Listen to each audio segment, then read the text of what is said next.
ഇറാന്റെ പരമോന്നത നേതാവ് ആയത്തുള്ള അലി ഖമേനിയും സുരക്ഷാ ഉപദേഷ്ടാക്കളും ഉൾപ്പെടെ 40ഓളം ഉന്നത നേതാക്കളെ വധിച്ച് ഇറാന്റെ നട്ടലൊടിക്കാമെന്ന് കരുതിയ അമേരിക്കയ്ക്കും ഇസ്രയേലിനും ഇപ്പോൾ പിഴക്കുകയാണ്. നേതാക്കളില്ലാത്ത ഇറാന്റെ സൈന്യം ചിതറിയോടുമെന്ന് കരുതിയവർക്ക് മുന്നിൽ ഇറാൻ വിദേശകാര്യമന്ത്രി അബ്ബാസ് അരാഗ്ചി ഉയർത്തുന്ന ആ പേര് ഇന്ന് ലോകത്തിന് തന്നെ ഭീഷണിയായി മാറിയിരിക്കുകയാണ്. വികേന്ദ്രീകൃത മൊസൈക് പ്രതിരോധ സിദ്ധാന്തം.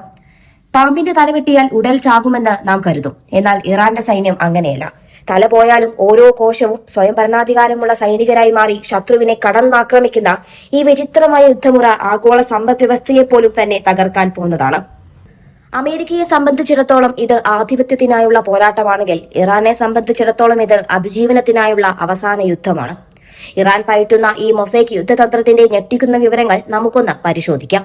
മാർച്ച് 1 ഇറാന്റെ പരമോന്നത നേതൃത്വത്തെ ഒന്നടങ്കമില്ലാതാക്കിയ തലവെട്ടൽ ആക്രമണം അമേരിക്കയും ഇസ്രയേലും നടത്തിയത് ഇറാന്റെ ഭരണം പിടിച്ചെടുക്കാനും പാശ്ചാത്യ രാജ്യങ്ങളുമായി ഒത്തുപോകുന്ന ഒരു ഭരണകൂടം സ്ഥാപിക്കാനുമായിരുന്നു. എന്നാൽ 2 പതിറ്റാണ്ടിലേറെയായി ഇത്തരമൊരു സാഹചര്യത്തെ നേരിടാൻ ഇറാൻ തയ്യാറെടുക്കുകയായിരുന്നു എന്നതായിരുന്നു സത്യം. ഇസ്ലാമിക വിശ്വാസപ്രകാരം ഈ പോരാട്ടം മഹാനായ സാത്താനെതിരെയുള്ള അന്ത്യയുദ്ധമായാണ് അവർ കാണുന്നത്. 2025 ജൂണിൽ നടന്ന 12 ദിവസത്തെ യുദ്ധത്തിലൂടെ അമേരിക്കയുടെയും ഇസ്രയേലിന്റെയും ആക്രമണ ശേഷിയെക്കുറിച്ച് പഠിക്കാൻ അവർക്ക് 8 മാസത്തെ സമയം ലഭിച്ചു. ഹൂത്തികൾ, ഹിസ്ബുള്ള, ഹമാസ് എന്നിവരിലൂടെ അമേരിക്കയുടെ യുദ്ധ മനഃശാസ്ത്രം ഇറാൻ കൃത്യമായി മനസ്സിലാക്കി കഴിഞ്ഞു. എന്താണ് ഇറാന്റെ ഈ മൊസൈക് പ്രതിരോധ സിദ്ധാന്തം എന്ന് പരിശോധിച്ചാൽ ഏതൊരു സൈനിക വിദഗ്ധനും അത്ഭുതം തോന്നും. കേന്ദ്രീകൃതമായ ഒരു കമാൻഡ് സെന്റർ ഇല്ലാതായാലും ഇറാന്റെ റവല്യൂഷണറി ഗാർഡ് കോർപ്സ് ചെറിയ സ്വയംഭരണ യൂണിറ്റുകളായി തിരിഞ്ഞ് യുദ്ധം തുടരുമെന്നതാണ് ഇതിന്റെ കാതൽ. ഓരോ യൂണിറ്റിനും സ്വന്തമായി തീരുമാനമെടുക്കാനും ആക്രമണം നടത്താനുമുള്ള അധികാരമുണ്ട്. അതായത് ടെഹ്റാനിലെ ഭരണകേന്ദ്രം തകർന്നാലും ഗ്രാമങ്ങളിലും നഗരങ്ങളിലും ഒളിഞ്ഞിരിക്കുന്ന ഈ സൈനിക സെല്ലുകൾ ശത്രുവിനെ വേട്ടയാടിക്കൊണ്ടിരിക്കും. പുതിയ നേതാവിനെ നിയമിക്കാൻ വിദഗ്ധരുടെ ഒരു വലിയ കൌൺസിൽ തന്നെയുള്ളതിനാൽ നേതൃത്വ ശൂന്യത എന്നൊന്ന് ഇറാന്റെ ഡിക്ഷണറിയിലില്ല. എന്നാൽ ഈ യുദ്ധം അമേരിക്കയ്ക്കെതിരെയല്ല, മറിച്ച് മുഴുവൻ ആഗോള സമ്പദ് വ്യവസ്ഥയ്ക്കെതിരെയുമാണ് ഇറാൻ പ്രഖ്യാപിച്ചിരിക്കുന്നത്. ഗൾഫ് രാജ്യങ്ങളായ Saudi Arabia, UAE, Qatar, Bahrain എന്നിവയുടെ നിലനിൽപ്പിന് തന്നെ ഇറാൻ ഭീഷണി ഉയർത്തുന്നുണ്ട്. ഈ രാജ്യങ്ങളുടെ ജീവരക്തമായ ജലശുദ്ധീകരണ പ്ലാന്റുകളെയാണ് ഇറാൻ ആദ്യം ലക്ഷ്യം വെക്കുക. ഗൾഫ് രാജ്യങ്ങളിലും 60 മുതൽ 90% വരെ വെള്ളം ലഭിക്കുന്നത് ഈ പ്ലാന്റുകളിൽ നിന്നാണ്.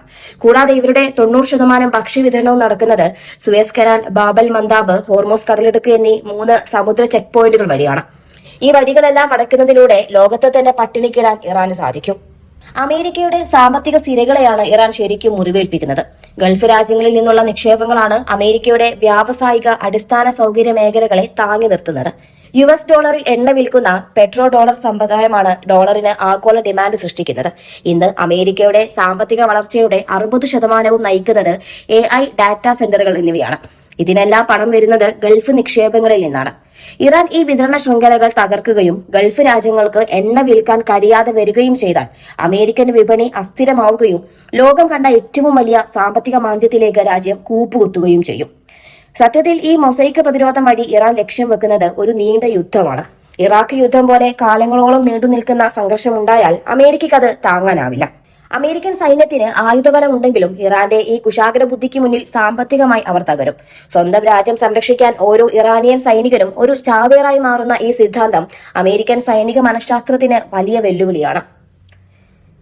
നമ്മുടെ രാജ്യം ഭരിക്കുന്ന നേതാക്കന്മാർ അല്ലെങ്കിൽ യുദ്ധത്തിൽ അമേരിക്ക ജയിക്കണം, ഇറാൻ ജയിക്കണമെന്ന് വിളിച്ചു കൂവുന്നവർ ഇത്തരം കാര്യങ്ങൾ കേൾക്കുമ്പോഴെങ്കിലും ഭരണനിർവഹണം എന്നത് എത്രത്തോളം ദീർഘവീക്ഷണമുള്ള ഒന്നായിരിക്കണമെന്ന് മനസ്സിലാക്കേണ്ടതുണ്ട്. ഒരു രാജ്യത്തിന്റെ നിലനിൽപ്പിനായി ഇറാൻ ഇത്തരം വിപുലമായ പദ്ധതികൾ തയ്യാറാക്കുമ്പോൾ ആഗോള വിപണി തകർന്നാൽ അതിന്റെ പ്രതിഫലനം ഇന്ത്യയിലും കേരളത്തിലും ഉണ്ടാകുമെന്ന ബോധം പോലും നമ്മുടെ ഭരണാധികാരികൾക്കുണ്ടോ എന്നത് സംശയമാണ്. പശ്ചിമേഷ്യൻ യുദ്ധം വെറും ഒരു വാർത്തയല്ല, അത് നമ്മുടെ അടുക്കളകൾ വരെ ബാധിക്കുന്ന ഒന്നാണെന്ന് ഈ മൊസൈക് പ്രതിരോധം നമ്മെ ഒന്നുകൂടെ ഓർമ്മിപ്പിക്കുന്നുണ്ട്. ഇറാന്റെ മൊസൈക് പ്രതിരോധം എന്നത് വെറുമൊരു സൈനിക തന്ത്രം മാത്രമല്ല, അത് ആഗോള ക്രമത്തെ തന്നെ തകിടം മറിക്കാൻ പോന്ന ഒരു സാമ്പത്തിക യുദ്ധം കൂടിയാണ്. തലയില്ലാത്ത സൈന്യമായി മാറി ശത്രുവിനെ വരിഞ്ഞു മുറുക്കുന്ന ഇറാന്റെ ഈ നീക്കം അമേരിക്കയെയും സഖ്യകക്ഷികളെയും കടുത്ത പ്രതിസന്ധിയിലാക്കിയിട്ടുണ്ട്. കടലിടുക്കുകൾ അടയുകയും എണ്ണ വിതരണം നിലയ്ക്കുകയും ചെയ്താൽ ലോകം മറ്റൊരു ഇരുണ്ട യുഗത്തിലേക്ക് നീങ്ങും. ആയുധങ്ങൾ കൊണ്ട് ഇറാനെ തോൽപ്പിക്കാമെന്ന് കരുതുന്നവർക്ക് ഇറാന്റെ ഈ പാതാളപ്പട വലിയൊരു മുന്നറിയിപ്പാണ്. യുദ്ധം ഇങ്ങനെ നീണ്ടുപോയാൽ വരും ദിവസങ്ങളിൽ പശ്ചിമേഷ്യയിലെ ആകാശം മാത്രമല്ല, ലോകത്തെ ഓഹരി വിപണികളും യുദ്ധത്തിന്റെ കരിനിഴലിലാകുമെന്ന് ഉറപ്പാണ്.